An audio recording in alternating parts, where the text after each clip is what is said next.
The moment my son walked through the door that Christmas evening, I felt my heart twist in a way I hadn't expected. He didn't smile. He didn't hug me. His eyes flicked over the decorations I'd spent hours placing, like he was scanning for flaws.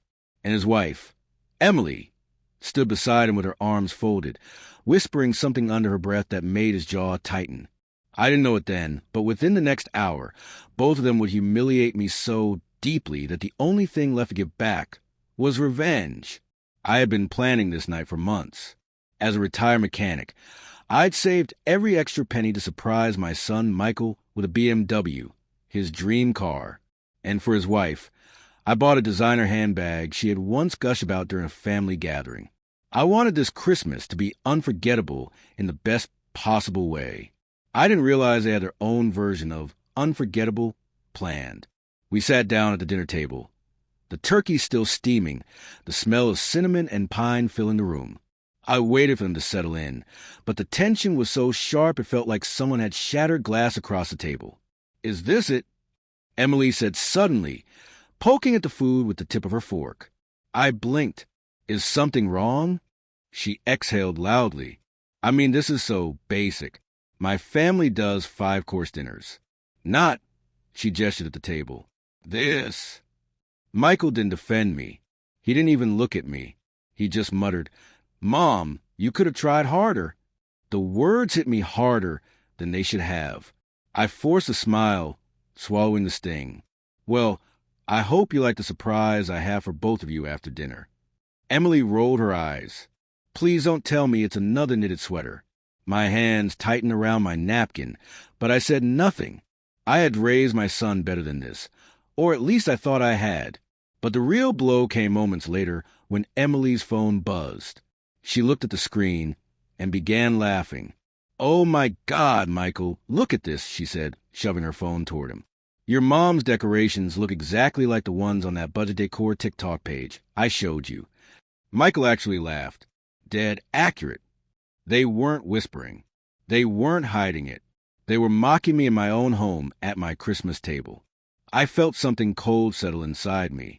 The kind of cold that doesn't go away, it sharpens into clarity. I stood. "Follow me." They exchanged amused glances, probably assuming I was about to hand them something sentimental and handmade. Something to laugh about later.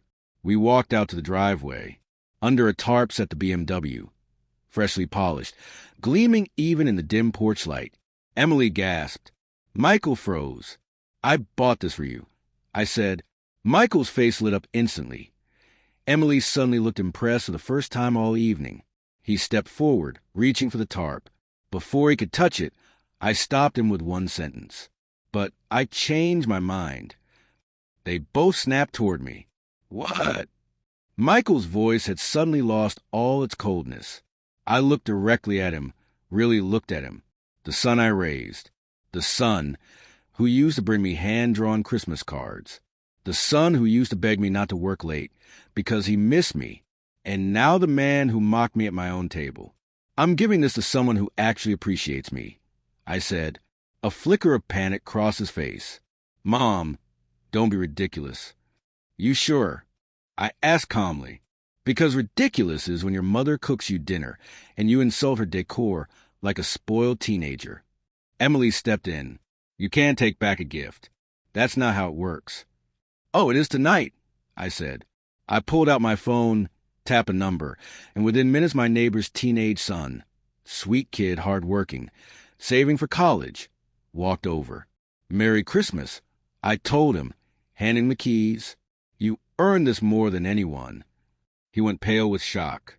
"Are you serious?" As serious as the two people who mocked me inside. He hugged me tighter than my own son had in years. Michael exploded. "Mom, what is wrong with you? You're embarrassing us." I turned slowly to face him. "No, son, you embarrass yourselves." I walked back inside. They followed in silence. I picked up the designer handbag from under the tree, the one I bought for Emily. She reached for it instinctively, but I pulled it back. "I think I'll donate this," I said. "Someone out there will be grateful." The look on her face was priceless. They didn't stay for dessert. They didn't stay to apologize. They stormed out, No goodbye, no Merry Christmas. But as the door shut, something surprising happened. I didn't feel sad. I felt free. Sometimes the greatest revenge is giving your love, your gifts, and your kindness to people who genuinely value them, not to those who only remember you when they want something.